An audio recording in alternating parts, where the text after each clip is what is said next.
faire les notes, hein. C'est bien obligé. Hein. Donnarumma 2.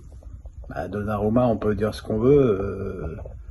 Quoi qu'il ait fait avant sa boulette, c'est lui qui tue le match, c'est lui qui relance totalement le Real, qui n'était pas du tout. Donc voilà. Alors ça va relancer le débat sur les gardiens, ça fait tellement parler les bavards. Hakimi 4.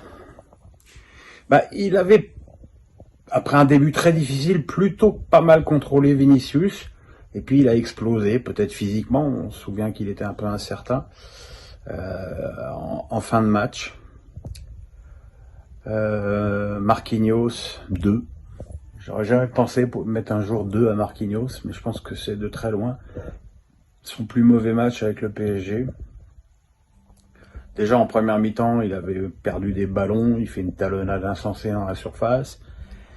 Et puis, c'est lui qui contre le tir de Benzema sur le deuxième but, et c'est lui qui fait la passe D à Benzema sur le troisième. Donc, une catastrophe, trahi par le meilleur des siens. Kimpembe 4.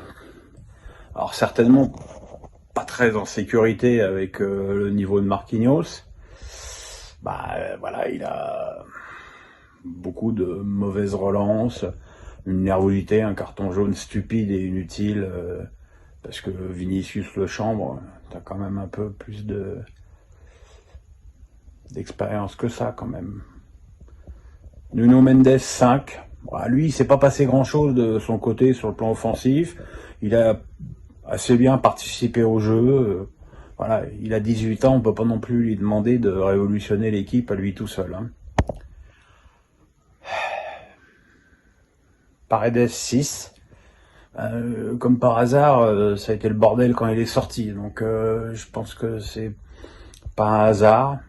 Voilà, il n'avait pas joué depuis 3 semaines, donc je pense qu'il avait tout dit sur le plan physique, mais il a été présent et finalement c'est un joueur sur lequel on peut compter dans ce genre de match. Puis je dis surtout quand il était plus là, ça s'est vu.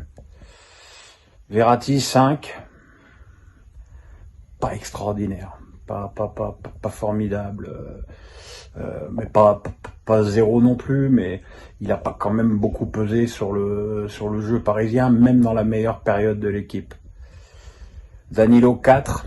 Je suis un peu triste de lui mettre 4 parce que on l'a fait jouer faux latéral droit pour couvrir les montées d'Hakimi, donc pas un cadeau pour lui, surtout que c'est Vinicius qui est infiniment plus rapide que lui de son côté. Voilà, pas. Mais bon, à l'arrivée, on est bien obligé de noter, quoi.